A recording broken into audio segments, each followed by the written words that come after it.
할렐루야. 이제 하나님께 돌아갑니다 라는 제목으로 누가복음 15장 11절부터 32절을 중심으로 하나님 말씀 같이 나눕니다. 성경 말씀을 읽고 그리고 성가대의 찬양을 하면 성가대 찬양 끝난 후에 말씀이 가물가물해질 때가 있어요. 오늘 또 본문도 길어서 여러분이 잘 들으셨나? 제가 문제를 낼 테니까 여러분 한번 오늘 본문을 생각하시면서 한번 대답해 보시길 바랍니다. 자, 1번 문제입니다. 집 나갔던 아들이 돌아왔을 때 제일 반갑게 맞은 분이 누구입니까? 네, 아버지입니다. 이쪽이 빨랐습니다. 자, 두 번째 문제입니다. 집 나갔던 아들이 돌아왔을 때 제일 싫어했던 사람은 누굽니까? 형입니다. 근데 형보다 더 싫어한 분이 누굽니까? 살진 송아지입니다. 제일 싫어했대요. 오늘 읽은 비유는 탕자의 비유인데 자세히 보면 탕자의 이야기만이 아니라 세 명의 독특한 캐릭터가 등장합니다. 첫 번째는 큰아들, 두 번째는 작은아들, 그리고 아버지가 등장을 하지요.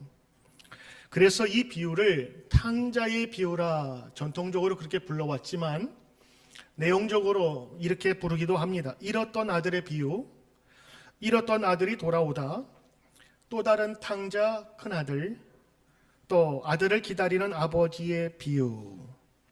오늘 이야기가 탕자가 아닌 아들을 다시 찾는 아버지의 기쁨을 이야기하고 있다는 것을 보면 이야기의 제목은 이렇게 정해야 맞을 것입니다.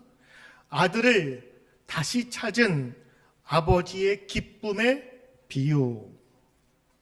누가복음 15장에는 이 같은 의미를 가진 비유가 세 개가 연달아 나와요. 양을 잃어버린 목자, 그리고 동전을 잃어버린 여인, 그리고 아들을 잃어버린 아버지의 이야기 속에서 공통점이 있습니다. 그 패턴은 무엇을 잃어버려요. 그리고 다시 찾아요. 그리고 기뻐하고 함께 축하해요. 그런 의미에서 본다면 오늘 이 탕자의 비유라 하는 제목은 탕자의 이야기가 중심이 아니라 다시 아들을 찾은 아버지의 기쁨을 이야기하고 있다는 것이 맞을 것입니다. 오늘 또 이야기는 누가복음에만 기록된 아주 독특한 이야기입니다. 더군다나 이 이야기를 아주 길게 이야기함으로써 그 당시에 잃어버렸던 사람들이 하나님께 돌아옴을 이 이야기를 통해서 보여주고 있습니다. 특별히 제목이 탕자의 비유라고 많이 알려진 것은 이 둘째 아들의 역할이 남달랐기 때문입니다. 둘째 아들이 탕자라고 하는 명칭을 갖게 된 이유는 몇 가지가 있는데, 첫째, 살아계신 아버지에게 유산을 달라고 했기 때문입니다. 지금 같은 경우에는 아버지가 갖고 있는 재산 좀 미리 주셔서 내가 집도 사고 투자하겠습니다 라고 받아들일 수 있는데, 그 당시의 관념으로 보면 아버지의 유산을 갖는다라고 하는 것은 아버지 좀 일찍 죽으십시오라는 말과 같은 거예요. 그러니 불효도 이런 불효자가 어디 있습니까? 그래서 탕자라는 말을 쓰게 된 거예요. 이 시대에는 아버지는 가족에게 절대적인 집안의 권위자였습니다. 그런데 그 권위자에게 빨리 돌아가시라는 의미로 유산을 달라고 하는 것은 그 아버지에 대한 최대의 모멸감이었습니다. 유산은 본인이 죽으면 아들에게 나눌 수 있는 재산이며 권리 행사였습니다. 그 시대에는 그런 일이 있을 수도 없었고 잘못하면 돌 맞아 죽었습니다. 둘째 아들의 이야기를 들으면서 세상 사람들은 아마도 혀를 찼을 겁니다. 아니, 그런 놈이 어디 있어? 아버지의 재산을 미리 달라니 도저히 상식적으로 이해되지 않는 이야기를 들으면서 같이 분노했을 것입니다. 페루나도 그런 페루나가 없을 겁니다 라고 하면서 말이죠. 그러나 아버지에게 유산을 달라고 하고 받은 재산을 처분하여 가족을 떠나 외국으로 갔다는 것은 그가 둘째 아들임에도 불구하고 가정에 대한 책임을 지지 않았다라고 하는 것을 보게 되지요. 또 가족관계도 문제가 있어요. 동생이 돌아왔을 때 적어도 형이라면 돌아왔냐라고 인사할 만한데 이 큰아들의 태도와 표현이 좀 이상합니다. 그 아버지에게 당신의 아들이 돌아왔건을 그렇게 얘기하거든요. 마치 의절한 형과 동생을 끄는 같은 그런 뉘앙스를 주게 됩니다. 그러니까 내용적으로 보면 이 동생은 아마도 그 집안의 문제거리였고, 아니면 형과의 관계나 부모의 관계가 좋지 않았던 것을 우리가 볼 수가 있습니다. 가족 관계가 매끄럽지 못한 아들, 아버지가 죽기만을 기다린 것처럼 보이는 페륜화, 그가 받을 유산을 미리 챙겨서 마음먹은 대로 성경에 보니까 멀리 떠났다고 그랬어요. 왜냐하면 가까운 데서 놀면 자기의 정체가 아버지에게 들어갈 거니까 아주 먼 데 가서 소식도 모르게 열심히 잘 살고자, 잘 놀고자 멀리 갔다고 성경은 기록되어 있습니다. 둘째 아들은 아버지와 그 가정을 떠나서 멀리 가 재산을 방탕하게 사용합니다. 그리고는 성경에 나타난 대로 모든 돈을 써버리고 가난뱅이가 됩니다. 얼마나 어려웠던지 궁핍함에 놓여서 다른 사람의 종으로 살게 됩니다. 그 당시 사람들이 혐오하던 돼지도 기르게 됩니다. 돼지는 이방인들만 먹는 그런 동물이었습니다. 그리고 성경에 먹지 말라고 한 부정한 짐승이었습니다. 유대인들에게는 부정하고 혐오스러운 동물로서 만질 수 없는 돼지를 직접 먹이를 주는 일을 하게 되었습니다. 우리나라에서는 돼지는 복의 상징이지만 유대인들에게는 매우 더럽고 개거울스러운 동물뿐이었습니다. 방탕한 삶을 산 둘째 아들은 이 부정한 자리에서 아주 궁핍하게 살았는데, 얼마나 궁핍했으면 그 돼지가 먹는 쥐염 열매도 먹을 수 없다고 했습니다. 이 쥐염 열매는 콩 종류의 종류인데 가난한 사람들이 제일 마지막으로 먹는 그런 식물이었다고 합니다.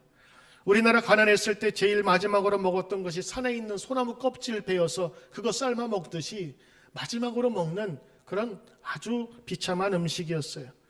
그래서 유대인들의 성경 주석인 미드라시에서는 이스라엘이 진정한 회개를 이루기 위해서는 쥐염나무가 필요하다 말했던 겁니다. 즉 크게 망해봐야 하나님 귀한 줄 안다고 하는 것이지요. 둘째 아들은 이런 어리석음을 극심한 가난과 궁핍을 경험하면서 알게 됩니다. 그리고 그는 아버지께로 돌아갈 결심을 하지요. 이때 아버지의 아들이라 일컬음을 감당치 못하겠나이다 고백하면서 아버지가 자신을 받아주지 않을 거라고 생각합니다. 여러분, 그 이유가 있습니다. 그것은 자신의 잘못이 아버지와 나의 개인적인 관계가 아님을 알고 있었던 거예요. 예전에 혼인은 개인과 개인의 만남이 아니라 가문과 가문의 약속이었잖아요. 그와 마찬가지로 그가 유산을 가지고 갈 때에는 그 가문이나 그 가족들의 암묵적인 동의에 의해서 갔단 말이죠. 이제 갔으면 잘 살거나 거기서 자기 스스로 인생을 개척해야 될 터인데 놀러 간 사람이 무슨 인생을 잘 살겠습니까? 이제는 돌아와야 되는데 아버지 볼 면목밖에 없는 것이 아니라 가족 볼 면목도 없는 거예요. 그래서 아버지도 자신을 받아주지 않을 거라 생각했지요. 둘째 아들의 행동은 가족 공동체를 깨는 일이었습니다. 집안을 무시한 일이었습니다. 그리고 공동체와 하나님을 떠난 일이었습니다. 하나님이 주신 재능과 지혜, 물질을 모두 자기 마음대로 다 써버렸습니다. 그에게 나타난 결과물은 아무도 쥐염 열매를 주지 않는 외로움과 쓸쓸함이었습니다. 그러나 성경은 어떻습니까? 그 아버지의 모습을 예수님은 이렇게 표현하고 있습니다. 그는 그를 다시 세웁니다. 오늘 우리의 모습이 사실은 둘째 아들과 같지 않습니까? 하나님 없이 살아보려고 하는 모든 노력들은 둘째 아들과 같은 것입니다. 하나님과 높아지려는 뱀의 유혹에 넘어간 인간의 가장 표상이 되는 아담과 하와의 모습이 바로 탕자의 모습인 것입니다. 자신의 죄악을 깨달았다면 그는 복된 사람입니다. 왜냐하면 회복할 수 있는 능력이 되거든요. 병원에 가서 여러분의 병의 진단을 받았다면 그는 행복한 사람입니다. 치료의 효과가 보이거든요. 그런데 의사가 스트레스입니다라고 하면 병의 원인이 어디 있는 줄 알 수 없다는 그런 이야기거든요. 그때는 치료가 불가능한 것입니다. 우리가 복음을 들었다면 우리는 더욱더 복된 사람입니다. 왜냐하면 그 사망의 어두움과 죄악의 길에서 하나님께서 원하시는 그 길을 바로 찾았기 때문인 것이지요. 오늘 예수님께서 말씀하신 비유 중에서 여러분 누구와 동일시 시키고 싶어요? 아버지입니까? 아니면 큰아들입니까? 아니면 작은 아들입니까? 제발 바라기는 살진 송아지가 아니길 바랍니다. 오늘 비유를 통해서 저는 여러분에게 세 가지 교훈을 함께 좀 나누고 싶어요. 첫째는 하나님을 떠난 자의 삶은 결국 결핍의 삶뿐이다라고 하는 것입니다. 둘째 아들이 탕자인 이유는 돈을 마음대로 썼음에 있지 않습니다. 둘째 아들은 아버지를 떠났기 때문이라고 성경은 이야기합니다. 둘째 아들은 아버지가 아직 숟가락 놓을 것도 아닌데 아버지에게서 상속받은 재산을 달라 하고 며칠 만에 그 재산을 임의로 처리해서 먼 나라로 떠나버립니다. 둘째 아들이 먼 나라로 떠났다는 것은 그가 평소에 아버지의 간섭을 얼마나 받기 싫어했는지를 보여주는 아주 구체적인 단어입니다. 그러나 아버지의 간섭이 없다고 했으나 아버지의 간섭이 없자 자기 마음대로 행했던 그의 삶은 점차로 피폐해져 가고 있었습니다. 여러분, 파리는 냄새를 잘 맡습니다. 더러운 냄새 잘 맡듯 세상에서도 이런 돈을 잘 맡는 사람들이 있어서 얼마든지 이 사람들을 홀릴 수가 있습니다.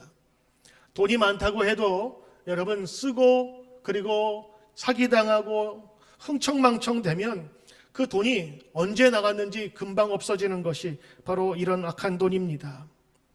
아버지의 간섭과 도움이 없게 되자 자기 마음대로 살았던 그는 마지막에는 유대인들이 가장 수치스럽게 생각하는 종살이를 하게 되며 돼지를 치게 됩니다. 본문에 나오는 둘째 아들은 바로 실제 우리의 모습과 같습니다.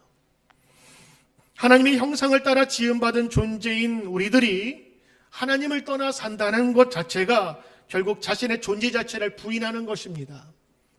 적어도 성경을 믿는 사람이라면 하나님께서 우리를 창조하시고 어떤 마음을 가지셨는지 그리고 얼마나 우리와 함께 거하시기를 원하시는지를 우리는 성경을 통해서 알게 되지요.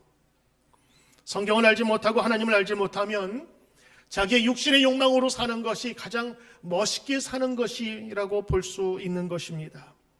결국 자신의 제한적인 지혜와 능력으로 세상을 살다가 육적으로나 영적으로나 궁핍한 삶을 살게 되는 것입니다. 돈이 아무리 많아도 마지막에 죽음을 생각하면서 내가 내 영혼이 어디로 갈까를 묻는다면 그 사람은 분명히 실패한 사람일 수 있습니다. 성경에서 말하는 죄는 나쁜 짓을 해서가 아니라 하나님을 떠나는 것이 죄라고 말하고 있습니다. 그 결과는 사망이라고 성경은 이야기하지요. 이것은 뿌리 뽑힌 나무가 자신의 한계적인 양분으로 살아가는 것과 같습니다. 끊임없이 공급받지 못하기 때문에 이 뿌리 잃은 나무는 언젠가는 죽을 수밖에 없는 것입니다. 물 없는 물고기 생각해 보셨습니까? 사람은 하나님을 떠날 때에 비로소 서서히 죽게 되는 것입니다. 결국에는 수고와 슬픔뿐인 인생을 살 수밖에 없는 것이지요. 하나님을 떠나 살면 육적인 궁핍 가운데 처하기도 하고 때로는 이 육적인 궁핍은 없을지라도 영적인 피곤함과 궁핍에 반드시 처하게 됩니다. 염려와 근심과 두려움, 미움이 가득한 삶을 살 수밖에 없지요. 성경 창세기는 하나님의 창조하심을 그리고 인간에게 죄가 들어오는 방법을 우리에게 알려주며 세상이 어떻게 타락하는지를 보여주고 있습니다. 이 아들이 탕자인 것은 하나님을 떠났다고 하는 것, 그 아버지가 바로 하나님을 상징하는 것인데 아버지를 떠난 삶의 비참함을 오늘 이 비유를 통해 예수님은 알려주고 계신 것입니다.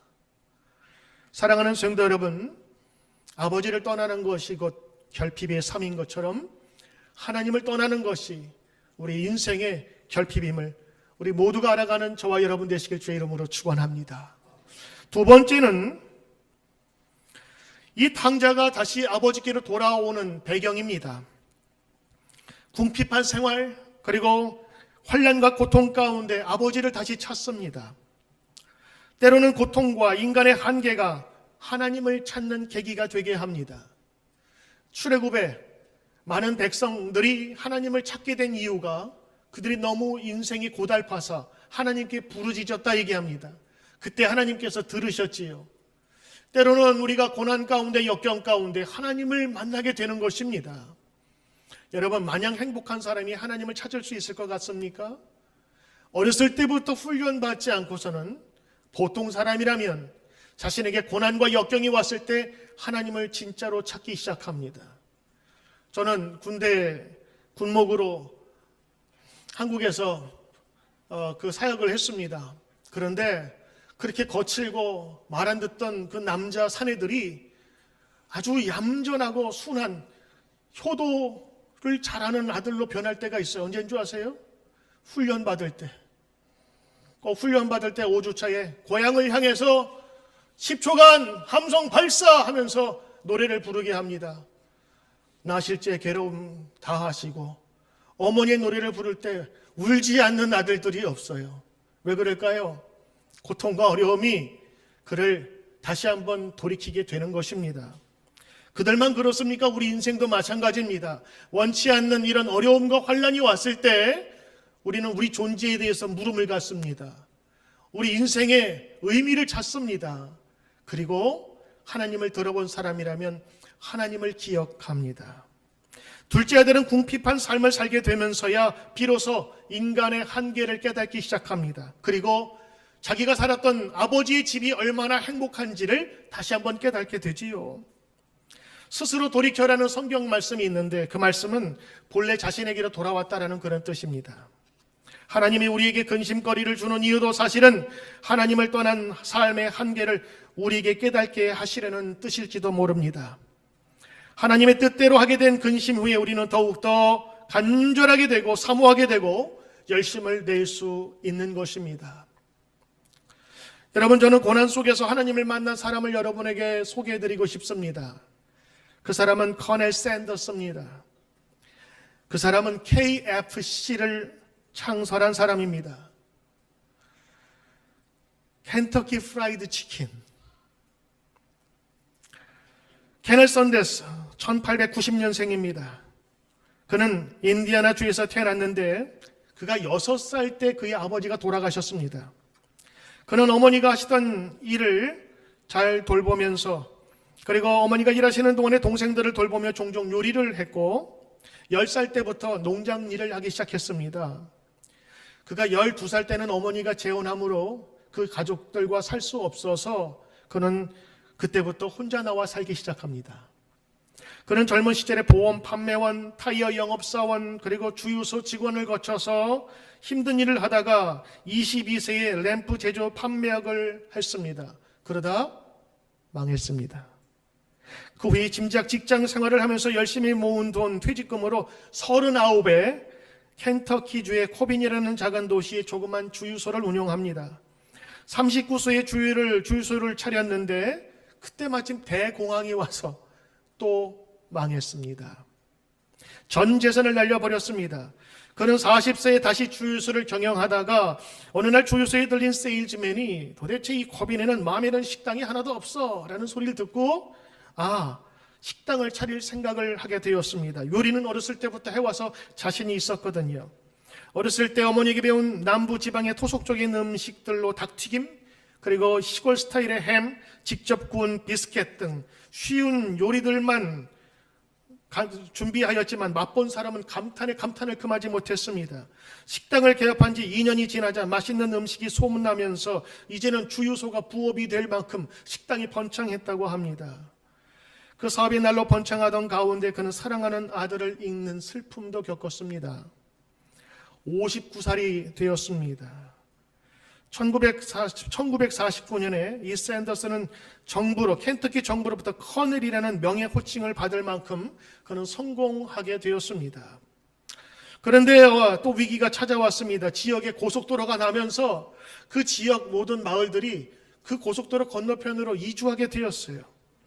손님이 점점 들더니 단골마저 외면하게 되고 마지막에는 이 손쓸 틈도 없이 식당은 경매로 넘어갔습니다.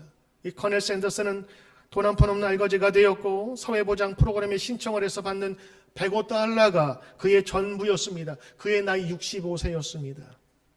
하는 사업마다 망하고 아들마저 죽고 그리고 정신병장이 얼게 되자 사랑하던 아내마저 떠났습니다.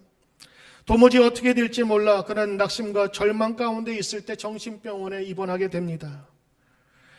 어느 날 괴로워서 정신병을 몰래 나와서 이리저리 방황하다가 어디선가 들리는 노래소리를 듣고 찾아가게 되는데 바로 노래를 듣는 순간 그는 마치 그 소리에 취한 듯 그 소리에 집중하게 됩니다. 그곳은 어느 조그마한 교회였습니다. 예배당 안에는 한 여인이 너무 평화롭게 노래를 부르고 있었는데 그 노래 가사가 그의 마음을 울려버렸습니다. 너 근심 걱정 말아라 주 너를 지키리 어려워 낙심될 때에 주 너를 지키리 너 쓸 건 미리 아시고 주 너를 지키리 어려운 시험 당해도 주 너를 지키리 평소라면 그냥 지나칠 그 찬송가가 그의 마음속에 들어왔습니다. 이 천성 소리를 듣고 커넬 샌더스는 눈물을 펑펑 흘리면서 이렇게 고백하며 기도했습니다. 주님, 제가 평생 예수님 없이 돈만 벌려고 하다가 이렇게 되었습니다. 주님, 저를 불쌍히 여기시고 저의 잘못을 용서해 주십시오. 이렇게 한참 동안을 눈물을 흘리면서 회개의 기도를 했습니다. 주님의 품에 안겨서 그렇게 울다 보니 어느 순간에 정신이 맑아지는 것을 느꼈습니다. 그의 정신병이 울며 기도하는 중에 치료가 된 것입니다. 샌더스는 기도하고 힘과 지혜를 얻었습니다. 그리고 용기를 내어 새로운 인생에 도전하기로 결심을 합니다. 그는 자신의 특기를 살려서 11가지 치킨 양념 비법을 개발하고 투자자를 찾기 시작했습니다. 낡은 트럭에 양념을 싣고 미국 전역을 돌아다니며 이 양념을 사주며 식당을 찾아서 나선 것입니다. 3년 동안 1,008개의 식당을 다니지만 거절당합니다. 그도 그럴 것이 낡은 트럭에 압력솥과 양념통을 싣고 나타난 생명부지의 노인의 제안을 누가 믿고 투자를 하겠습니까? 그런데 100번에 100번, 1009번째 방문한 식당에서 예스라는 대답을 듣게 됩니다. 그 사람은 웬디스 올드 패션 버거스의 창립자인 데이브 토마스인데 그때 샌더스를 후원해서 식당을 유지하게 해주었고 그 식당을 출발점으로 지금 전 세계에 3만 개 이상의 매장을 가진 KFC가 되었다고 합니다. 그렇게 출발한 그의 나이가 68세입니다. 그 후 커넬은 가난하고 불쌍하고 소외된 수많은 사람을 도왔고 예수님을 모르는 사람에게 복음을 전하는 선교비로 수익금의 많은 부분을 사용하였습니다. 미국 전역을 당하면서 가는 곳마다 자기의 삶을 치유하고 회복시키신 살아계신 예수님에 대해서 증거하였고 다른 사람들도 예수님을 믿어 삶의 진정한 행복과 영원한 축복을 소유하기를 권고하였는데 남은 인생을 바쳤습니다. 그리고 90세 일기로 세상을 떠났습니다. 그는 그를 만나는 사람마다 시편 50편 15절에 있는 말씀을 들려주었습니다. 환난 날에 나를 부르라. 내가 너를 건지리니 내가 나를 영화롭게 하리라. 둘째 아들을 아버지의 집으로 가도록 한 동기는 바로 곤궁한 삶이었습니다. 커넬 샌더스처럼 막다른 길에 다다랐을 때 그는 하나님께 무릎 꿇을 수 있었던 것이지요. 아버지를 떠나니 결국 피폐하고 온갖 어려운 인생을 살게 되었습니다. 나름대로 멋지게 살고 싶었지만 그 결과는 나무 껍데기로 연명하는 인생이었음을 깨닫게 되지요. 때론 인생의 어려움이 하나님께 우리의 마음을 돌리게 합니다. 행복하고도 스스로 여기는 사람이 하나님을 생각하는 것을 보았습니까? 인생의 막다른 길, 이제는 막혔다고 생각할 때 그때가 바로 하나님께 돌아가야 할 때입니다. 내 힘으로 되지 않는다고 생각할 때 그때가 바로 하나님께 나아가야 할 때인 것입니다. 설교를 듣는 여러분, 인생의 어려움 속에서 하나님께 돌아오십시오. 정신적인 행복과 기쁨을 얻지 못하고 원망과 불만이 가득하다면 여러분, 하나님의 말씀을 듣고 다시 돌아오길 바랍니다. 세 번째, 이 비유 속에서 들어야 될 말씀이 있습니다. 그것은 집 나간 아들이 돌아오기만을 기다리던 그리고 그 지위를 회복시켜 주시는 아버지의 마음입니다. 둘째 아들이 설렘과 두려움을 갖고 마을 입구에 도착했을 때 마을 입구에는 이미 아버지가 서 있었습니다. 어떻게 아들이 올 줄 알고 서 있었을까요? 그것은 아버지는 항상 그곳에 계셨기 때문이라는 것입니다. 성경에 보니까 아들이 아버지를 보기 전에 아버지가 먼저 아들을 보고 달려나왔다고 그랬어요. 거리가 상당히 먼데도 그가 자기 아들임을 알아본 것입니다. 그래서 달려와 그 잃어버린 아들을 다시 품에 품습니다. 이것이 아버지의 마음이요, 이것이 하나님의 마음이라고 하는 것을 예수님께서 이 비유로 말씀한 것이에요. 아마도 이 아버지는 집 나간 아들이 언제 곧 돌아오리라는 마음으로 매일 아들 오기를 기다렸을 것입니다. 아버지는 둘째 아들을 보자마자 한 걸음에 달려와서 목을 안고 입을 맞추었습니다. 아들이 아버지에게 간 것이 아니라 사실은 아버지가 아들에게 간 것이었습니다. 그것이 예수님께서 전해주고 싶은 하나님의 마음이셨습니다. 아버지는 목욕도 시키기 전에 제일 좋은 옷으로 내다 입혔습니다. 그것은 바로 신분의 격차를 종들과 다르다는 것을 보여주는 것입니다. 목욕도 시키기 전에 그의 손에 가락지를 끼웁니다. 옛날 이 가락지는 인감 도장입니다. 중요한 데마다 도장을 찍을 수 있는 그런 것입니다. 결국 그 아들이 상속자임을 알려주고 있습니다. 발에 신을 신기겠습니다. 누차해진 삶을 이제는 평안하게 살라는 의미였습니다. 그리고 살진 송아지를 잡아 잔치를 벌이고 모두가 함께 기뻐했습니다. 여러분, 우리가 하나님께 나아가지 못하는 여러 가지 이유들이 있습니다. 나는 죄가 많어, 나는 마음이 고다, 여지까지 하나님을 버렸어. 아닙니다. 하나님은 이 탕자와 같은 사람에게도 기다리는 아버지의 마음을 갖고 있는 분이라는 것을 예수님은 말하고 있는 거예요. 어느 누구도 거절당할 사람 없습니다. 주님께 돌아오면 하나님이 다시 세우시는 것입니다. 우리는 때때로 아버지의 간섭이 너무 부담스러워서 우리 인생 마음대로 살고 싶은 그런 욕망에 시달립니다. 그러나 그렇게 살다가 참으로 부끄러운 모습으로 다시 아버지 앞에 나올 때가 있지요. 그러나 그분은 우리의 지난날의 연약한 모습, 이렇게 면목 없는 모습으로 나타난 우리들을 오히려 불쌍히 여기시는 것입니다. 우리의 약한 모습은 생각지 않으시고 그저 아버지께로 돌아오기만을 기다리다가 거지 행색으로 돌아온 우리들의 목을 안겨주시는 그 아버지, 바로 그 이미지가 우리가 섬기는 하나님이라고 하는 것입니다. 하나님께 돌아올 때 늦은 사람은 없습니다. 다시 돌아오길 결심하게 될 때에 그때가 가장 빠른 길이요 최선의 길입니다. 지금도 하나님은 말씀하십니다. 사랑하는 자여 돌아오라. 사랑하는 자여 돌아오라.